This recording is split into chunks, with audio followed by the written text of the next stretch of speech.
नमस्कार, मैं doctor Manju Jain, retired associate professor from saint degree college Kanpur.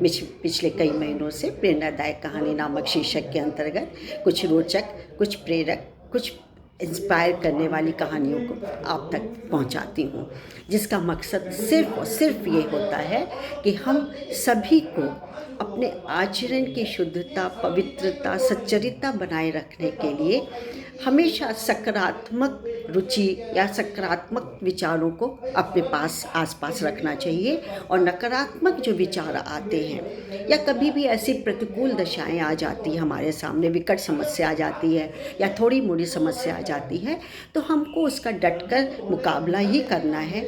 उसमें नकारात्मक भावों को मिला करके हम कोई गलत कार्य करें, ये हमको नहीं करना चाहिए। तो अपने संग्रह से मैंने भी इस बार एक कहानी आपके लिए चुनी है, जिसका शीर्षक है क्षणिक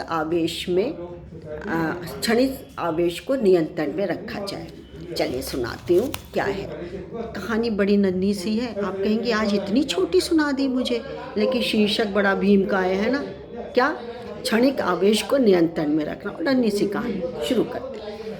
तो एक बढ़ई कारपेंटर है, तो उसके झोले में क्या होता है? हथौड़ी है, छेनी है, चाकू है, आरी है, ये सब काटने वेटने का सामान होता है।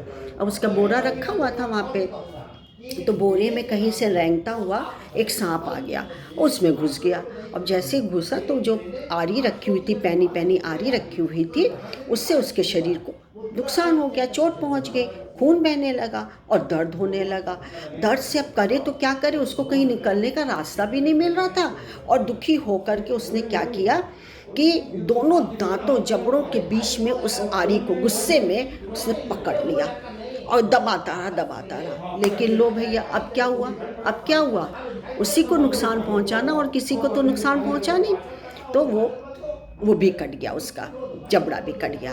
अब उसको और ताव आ गया, बोले अच्छा इसने जबड़ा किया है, अब देखो ये कैसे मेरा नुकसान करता है। उसने क्या किया, पूरे अपने ताकत से उसको, अपने आरी को अपने चारों तरफ लपेट लिया, उसमें लपटता गया आरी बीच में, और वो लिपटता हुआ और कस के उसमें प्रेशर देने लगा। धीरे धीरे क्या हुआ कि उसका तो बदन जगह जगह से लहूलुहान हो गया, कट गया, तो नेचुरली खून बहेगा, लहूलुहान हो गया बिल्कुल।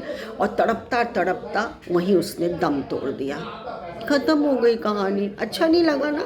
लेकिन चलिए, मैं अच्छा लगवाने के लिए तो बैठी हूँ। तो क्या है, ठीक इसी प्रकार क्या होता है कि हमारे में भी जब कभी कभी गुस्सा, नाराज़गी, प्रतिकूल दशाएं होती, विपरीत दशाएं होती हैं, तो हम भी नियंत्रण खो देते हैं और हम जल्दी से आवेश में आ जाते हैं। ठीक इसी प्रकार से जैसे कि सांप आवेश में आ गया था, और कई बार आवेश में आके हम सामने वालों को सबक सिखाने के चक्कर में कुछ अनाप शनाप बोल देते हैं, गलत विचार, गलत धारणाएं बना लेते हैं। और तो जब वाद विवाद होता है तो आगा पीछा कुछ नहीं देखते, झट से उसके ऊपर चढ़ बैठते हैं।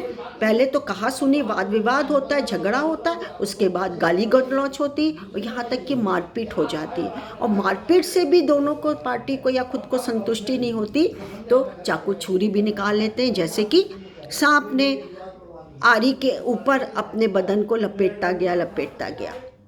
तो क्या है, अपने आप को अत्यधिक नुकसान पहुंचता है, किसी और को नहीं पहुंचता है। तो मेरा कहने का तात्पर्य ये है सखियों कि आवेश में अचानक आवेश आ जाए तो इसमें आप बिना सोचे समझे कोई भी काम नहीं करना चाहिए, क्योंकि विवेक शून्यता सबसे बड़ी विपत्ति का कारण होती है। विपत्ति को घर में बैठ के आ जाती है आराम से, आप उसके लिए कुछ नहीं कर सकते। तो हमको ऐसी विपत्ति से पालने से फ़ायदा क्या? हमारे ही नुकसान है, हमारे परिवार वालों का नुकसान है। तो आवेश में आके कभी गलत कदम नहीं उठाइए, कभी नकारात्मक विचारों को या क्रियाओं को ना करिए, जो कि अपने को जो नहीं अच्छा लग रहा उसके लिए भी सोचिए कि उसको भी अच्छा नहीं लगेगा। तो मित्रों, कैसी लगी कहानी? अच्छी लगी हो तो प्लीज़ लाइक शेयर कर दीजिएगा। मैं कल खूब बड़ी सी कहानी लेके आपके पास आऊँगी। अब तो खुश है ना? चलिए आज आज्ञा दीजिए। नमस्कार, थैंक यू। चलिए ठीक है।